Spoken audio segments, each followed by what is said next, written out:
मी आदरणीय खासदार वंदनासाहेबांना विनंती करतो की सभेला मार्गदर्शन करा. मोदी साहेबांचं आगमन झालेलं आहे. कृपया आपण सगळ्यांनी बसून घ्यावं. देशाचे लाडके पंतप्रधान आदरणीय मोदी साहेब, ठाणे जिल्हा भारतीय जनता पार्टीचे अध्यक्ष माननीय आमदार सवरा साहेब, बोईसर विधानसभेचे उमेदवार जगदीश पाटील, जगदीश धोडी, पालघर विधानसभेचे उमेदवार माननीय डॉक्टर गोंड साहेब, नालासोपारा वसईचे विरारचे उमेदवार माननीय राजेंद्र नाईक, डहाणूचे उमेदवार माननीय पासे गणारे, बंधू आणि भगिनींनो, आदरणीय मोदी साहेबांचं आगमन झालेलं आहे. या भागाचा खासदार म्हणून मी त्यांचं हार्दिक अभिनंदन करतो, हार्दिक स्वागत करतो. लोक विधानसभेची निवडणूक 15 ऑक्टोबरला होणार आहे.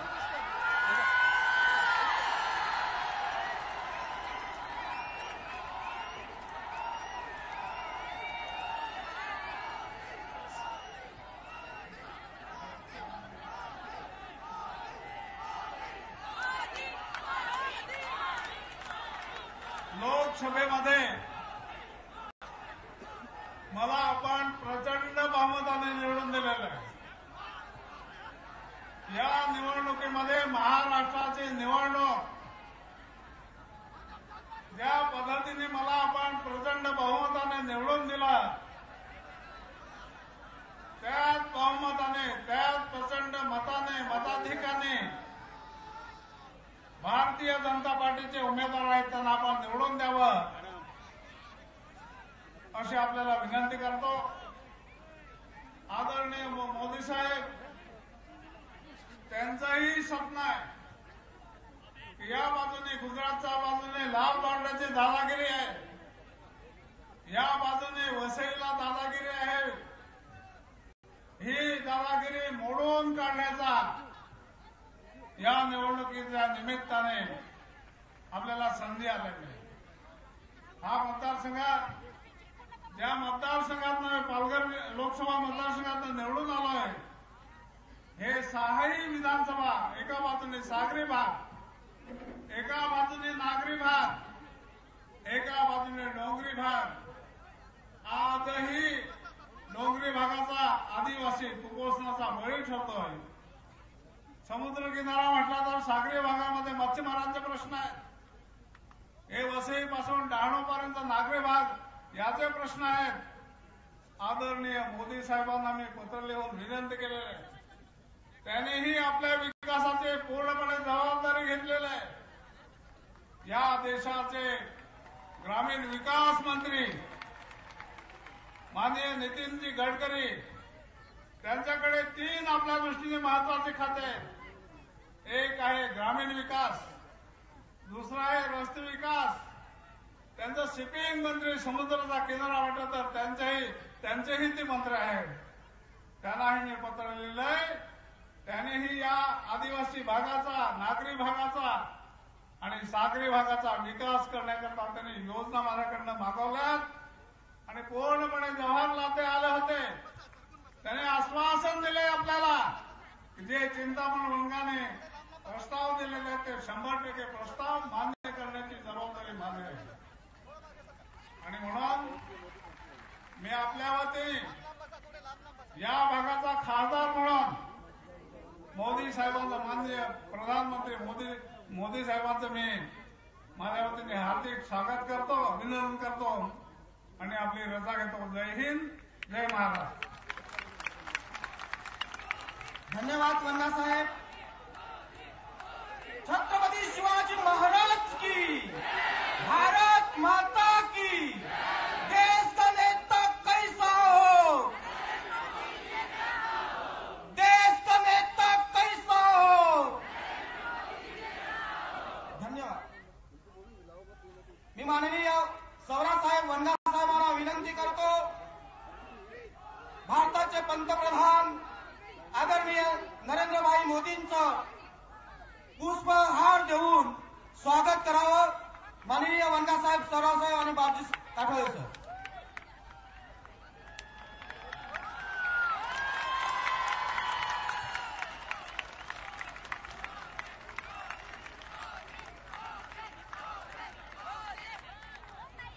भारत माता की, भारत माता की.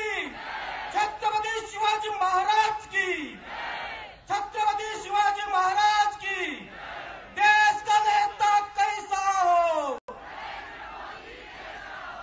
देश का नेता कैसा हो. मी माननीय पंतप्रधान आदरणीय नरेंद्र भाई मोदी से विनंती करता हूं कि हमारे पालघर जिले का ये जाहिर सभा को संबोधित करें.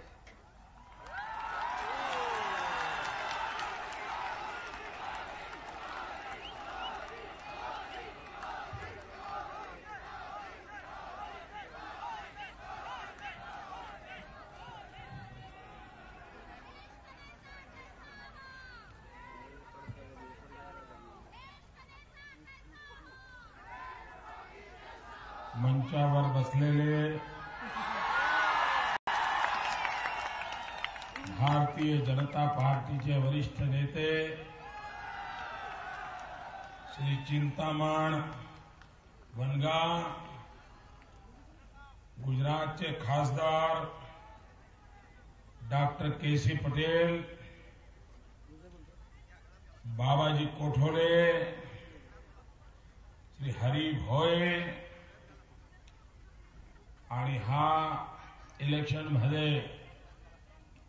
भारतीय जनता पार्टीचे उमेदवार श्री विष्णू सावरा, श्री पास्कल धनारे, श्री जगदीश दोढ़ी, श्री प्रेमचंद गौड़, श्री राजन नाइक और विशाल संख्या में आए हुए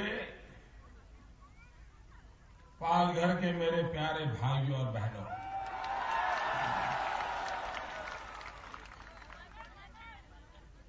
हा त्रिवेणी संगम आहे.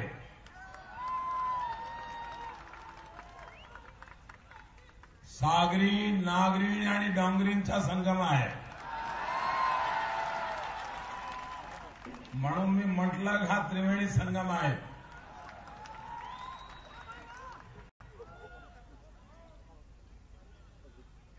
भाइयों बहनों,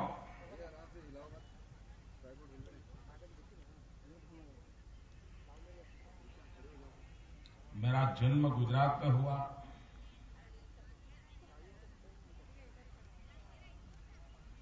गुजरात का समुद्री तट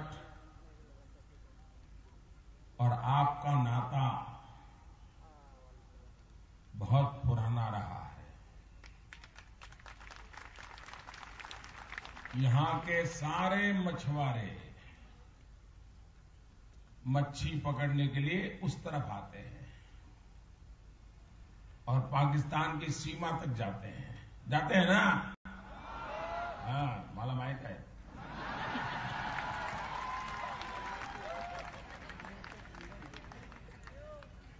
और उसके कारण एक प्रकार से गुजरात के माछीमार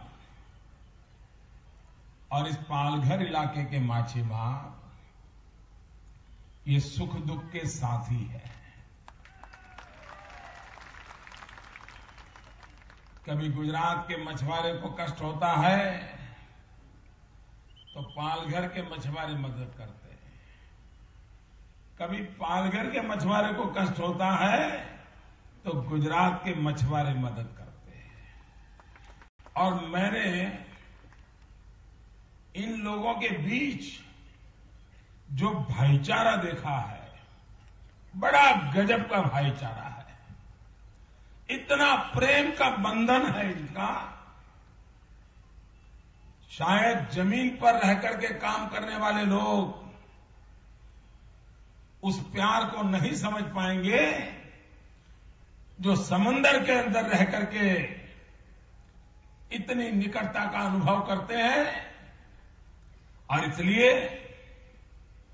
एक प्रकार से समुद्री तट पर गुजरात का और आपका जीवन एक प्रकार से एक रस जीवन रहा है। जमीन पर तो सीमाएं बन जाती हैं, सरहदें अंकित हो जाती हैं, लेकिन समंदर में तो अपनेपन के सिवाय कोई सीमा ही नहीं होती है। जैसा दरिया विशाल होता है, वैसा समंदर में काम करने वाले का दिल भी विशाल होता है। और भाइयों बहनों, जो कठिनाई पाकिस्तान से गुजरात के मछुआरों को भुगतनी पड़ती है, वही कठिनाई महाराष्ट्र के मछुआरों को भी पाकिस्तान से झेलनी पड़ती है। यहां के भी हमारे मछुआरे पाकिस्तान की जेलों में बंद कर दिए जाते हैं, गुजरात के मछुआरे भी पाकिस्तान की जेलों में बंद कर दिए जाते हैं। मैंने प्रधानमंत्री बनकर के पाकिस्तान के प्रधानमंत्री से इस विषय में गंभीरता से चर्चा की थी। प्रधानमंत्री पद के शपथ के बाद किसी विदेशी नेता के साथ मैंने सबसे पहले कोई बात की हो तो मैंने यहां के मेरे मछुआरों की चिंता व्यक्त की थी। मेरा पहला काम यह था।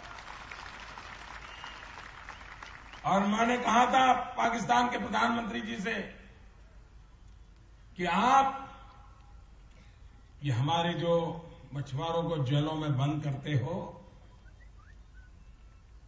साथ साथ उनकी बोट भी कब्जा कर लेते हो।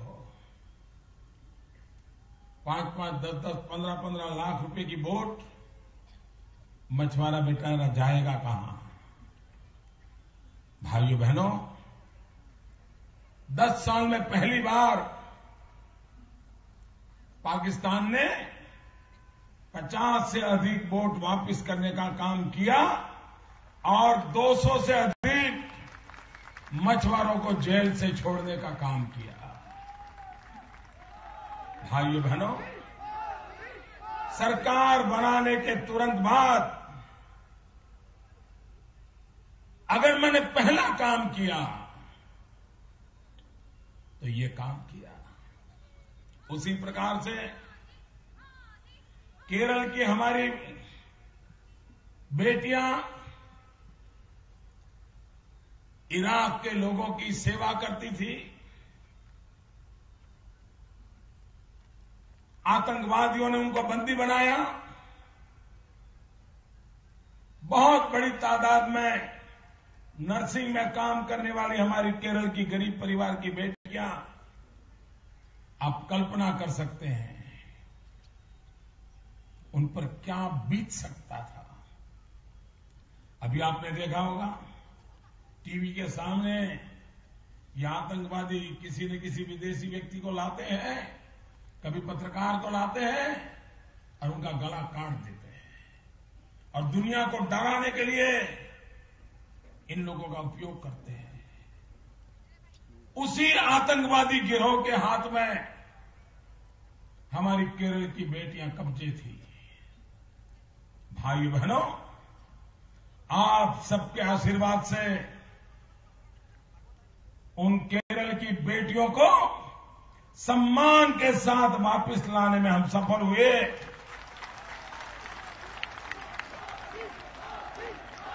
उन बेटियों पर कोई खरोच नहीं आई भाइयों, कोई खरोच नहीं आई।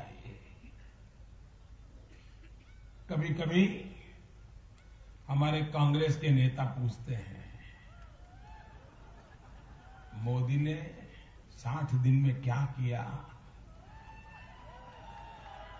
मैं ये कांग्रेस वालों को पूछता हूं, भाइयों बहनों, 60 साल उन्होंने राज किया, 60 साल पंचायत से लेकर के पार्लियामेंट तक उन्होंने राज चलाया। कभी हिसाब दिया क्या? जरा जवाब दीजिए, हिसाब दिया क्या? कभी अपने वादों का जवाब दिया? अपनी घोषणाओं का जवाब दिया? भाइयों बहनों, खुद तो किसी को जवाब नहीं देते और मेरे से जवाब मांग रहे हैं।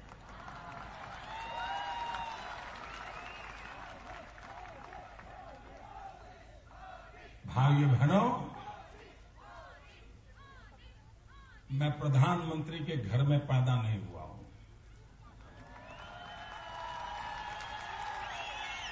न ही मैं मुख्यमंत्री के घर में पैदा हुआ हूं। मैं तो एक सामान्य परिवार में पैदा हुआ हूं, आप ही के बीच में पला बड़ा,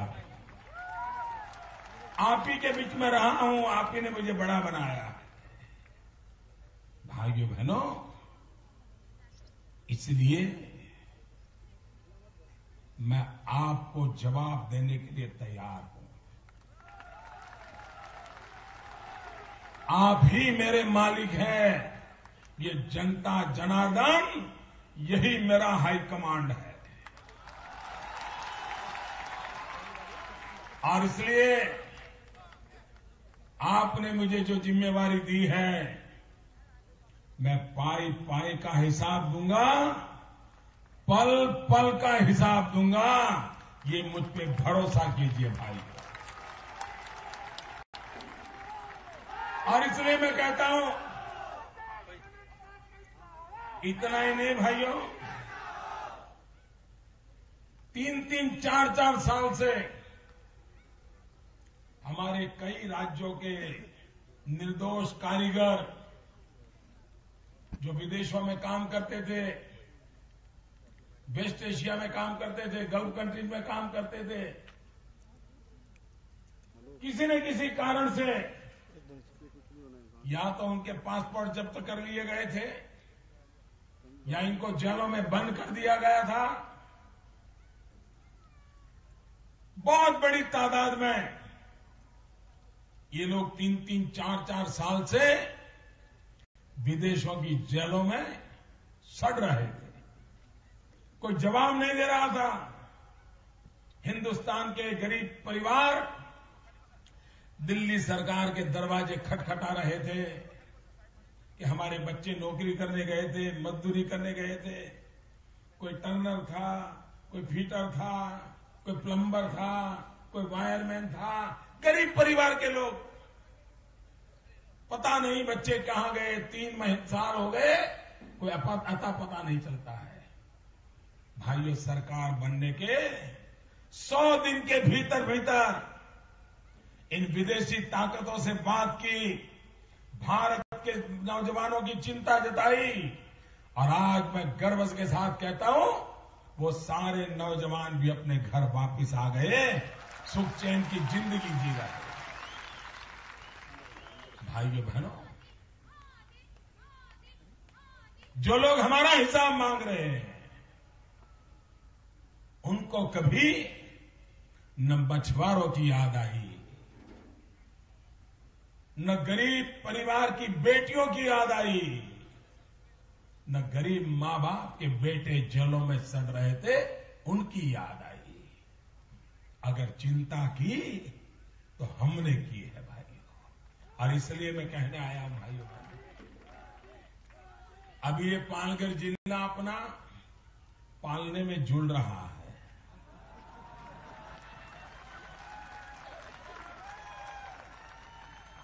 मुझे बताओ भाई, बच्चा अस्पताल में पैदा हो,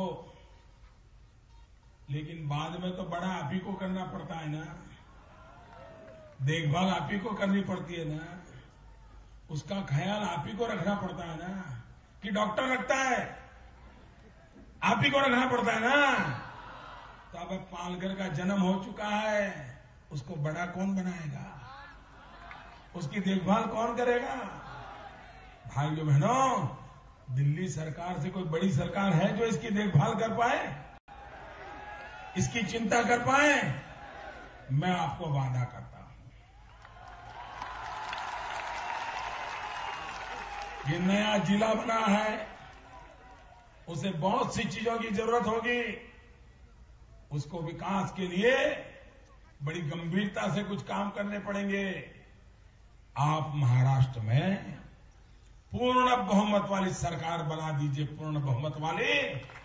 पालघर को भले अभी अभी पैदा हुआ जिला है, लेकिन महाराष्ट्र से अच्छे जिलों में उसको लाकर का खड़ा दे करने का काम हम करेंगे।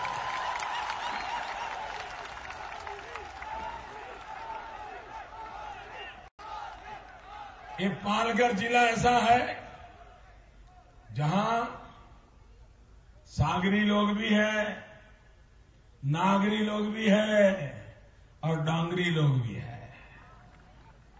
मेरे आदिवासियों का कल्याण, भाइयों बहनों,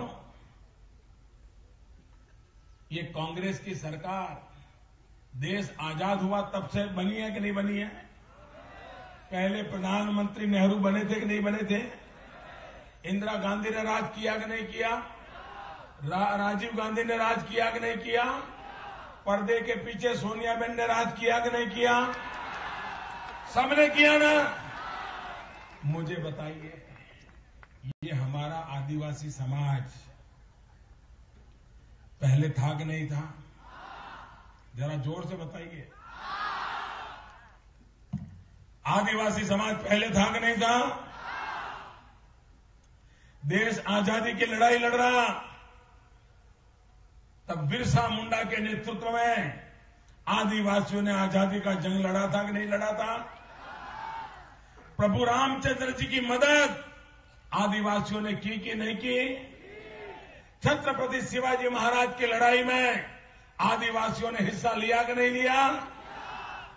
इतने सालों से आदिवासी है, लेकिन कभी कांग्रेस की सरकार को आदिवासियों की याद आई थी क्या? भाइयों बहनों, 50 साल तक कांग्रेस ने कभी आदिवासियों के लिए अलग मंत्रालय नहीं बनाया, अलग बजट नहीं तय किया, अलग मंत्री नहीं बनाया। ये अटल बिहारी वाजपेयी जी की पहली सरकार बनी। हिंदुस्तान में अटल बिहारी वाजपेयी जी की पहली सरकार बनी, जिस सरकार ने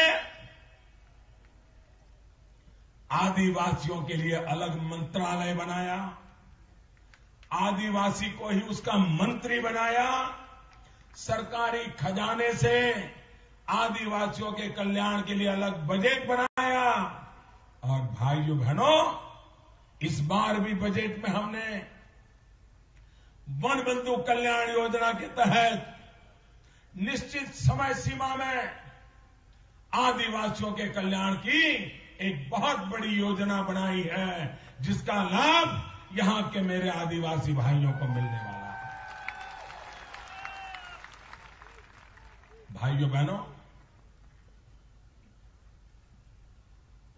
नगरों में भी, हम मुंबई के निकट है, कितना विकास हो सकता है। यहां के लोगों को अगर अच्छे से रेल का नेटवर्क मिल जाए तो यहां के नौजवान को रोजगार के लिए कहां पर भी पहुंचना है तो आराम से पहुंच करके रात को घर आ सकता है कि नहीं आ सकता है। भाइयों बहनों, हमारा एक सपना है, 8 साल के बाद भारत की आजादी के 75 वर्ष होने वाले हैं। देश के महापुरुषों ने आजादी के लिए अपना जीवन दे दिया, फांसी के तख्त पर लटक गए, जवानी जेलों में काटी, कितने कितने कष्ट झेले। उन महापुरुषों ने हमें आजादी किसके लिए दिलवाई थी? ये आजादी अमीरों के लिए नहीं है, ये आजादी धन्ना सेठों के लिए नहीं है, ये आजादी बड़े बाबुओं के लिए नहीं है, ये आजादी गरीब लोगों के लिए है, गरीब लोगों के लिए, उनका कल्याण करने के लिए है। और इसलिए भाइयों बहनों, हमने सपना संजोया है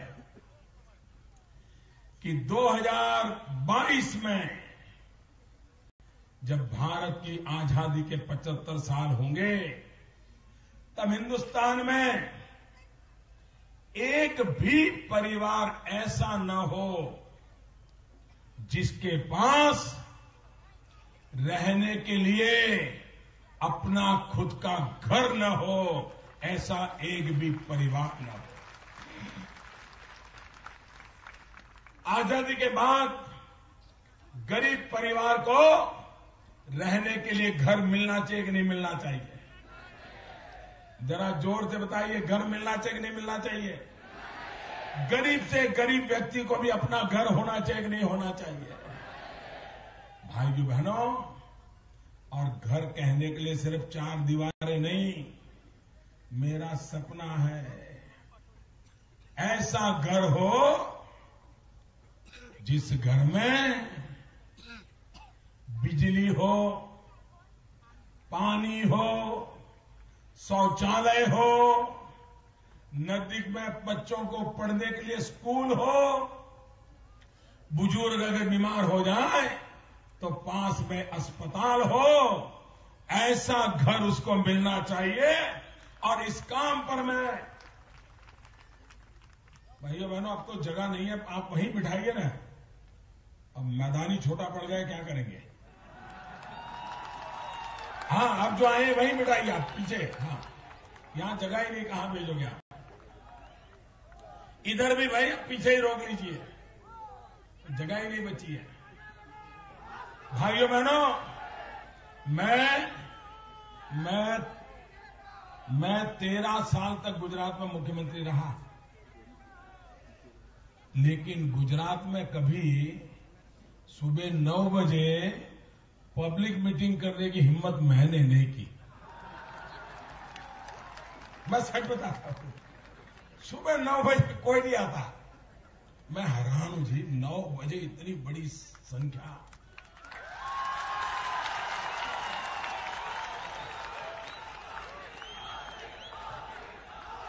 भाइयों बहनों, ये पॉलिटिकल पंडितों को समझ आएगा कि पालघर में क्या होने वाला है।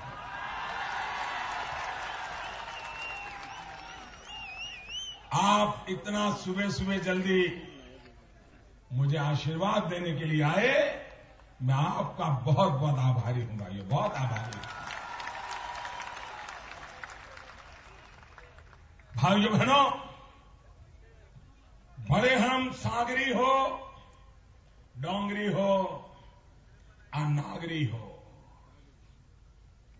अगर हमें विकास करना है तो हमें नौजवान को रोजगार देना होगा। और नौजवान को रोजगार देने के लिए हर नौजवान को हुनर सिखाना, स्किल डेवलपमेंट। एनसीपी कांग्रेस ने स्कैम महाराष्ट्र बनाया, हम स्किल महाराष्ट्र बनाना चाहते हैं, स्किल महाराष्ट्र। भाइयों बहनों, भ्रष्टाचार ने महाराष्ट्र को बर्बाद कर दिया है। भ्रष्टाचार करने में उन्होंने कुछ नहीं छोड़ा जी, कुछ नहीं छोड़ा। अमीरों को भी लूटा, गरीब का खाना भी लूट लिया, किसान का पानी लूट लिया, मजदूरों का काम लूट लिया। इतना ही नहीं, करगिल के शहीदों की विधवाओं के घर भी लूट लिए इन्होंने। इतना ही नहीं भाइयों, मध्याह्न भोजन में बच्चे की थाली में से भी मार गए लोग, उसमें से भी चोरी कर ली गई। भाइयों बहनों, ये महाराष्ट्र को लूटने देना है क्या? पूरी ताकत से बताओ, क्या महाराष्ट्र बचाना है कि नहीं बचाना? महाराष्ट्र बचाना है कि नहीं बचाना है? अगर आज महाराष्ट्र बचेगा तो आपके बच्चों का भविष्य बचेगा भाइयों। अगर महाराष्ट्र ऐसे ही लूटता रहा तो आप बर्बाद होंगे। इतना ही नहीं, आपकी आने वाली पीढ़ी भी बर्बाद हो जाएगी। और इसलिए भाइयों बहनों, मैं आज आपसे अनुरोध करने आया हूं, महाराष्ट्र में पूर्ण बहुमत वाली भाजपा की सरकार बनने वाली है। हरियाणा में भी पूर्ण बहुमत वाली भाजपा की सरकार बनने वाली है। और भाइयों बहनों, इन दोनों राज्यों को विकास की नई ऊंचाइयों पर ले जाने के लिए मैं कंधे से कंधा मिला करके आपके साथ खड़ा हूं। और इसीलिए भाइयों बहनों, मैं आपसे अनुरोध करता हूं, आज चुनाव प्रचार का आखिरी दिन है। शाम को 5 बजे चुनाव प्रचार समाप्त हो जाएगा और परसों 15 तारीख को मतदान होने वाला है। भाइयों बहनों, ये 15 तारीख को कमल के निशान पर उंगली दबा करके आसुरी शक्तियों को नाश करना है भाइयों। 15 तारीख को 15 साल के भ्रष्टाचार का मृत्यु गंड में जाना है। 15 तारीख को बेईमानों को हमेशा हमेशा के लिए विदाई देने का मौका है भाइयों। भगवान श्री कृष्ण की उंगली में ताकत थी, भगवान श्री कृष्ण की उंगली में ताकत थी। वो सुदर्शन चक्र से आतताइयों का नाश किया था। कलयुग में, लोकतंत्र में आपकी उंगली में भी वैसी ही ताकत है। आप कमल पे बटन दबाइए, सारी आसुरी शक्तियां नष्ट हो जाएगी भाइयों। भारतीय जनता पार्टी को विजयी बनाइए। भाजपा के सभी प्रतिनिधियों को भारी बहुमत से विजयी बनाइए। ज्यादा से ज्यादा मतदान कीजिए और महाराष्ट्र में विकास के युग का आरंभ कीजिए। यही मेरी आपसे प्रार्थना है। दोनों मुट्ठी बंद करके मेरे साथ बोलिए, भारत माता की। सभी उम्मीदवार मेरे पास आ जाए, उम्मीदवार यहां आ जाए, सारे उम्मीदवार आ जाए। दोनों मुट्ठी बंद करके बोलिए, भारत माता की। ऐसे नहीं, आवाज गुजरात तक जानी चाहिए। भारत माता की, भारत माता की, भारत माता की।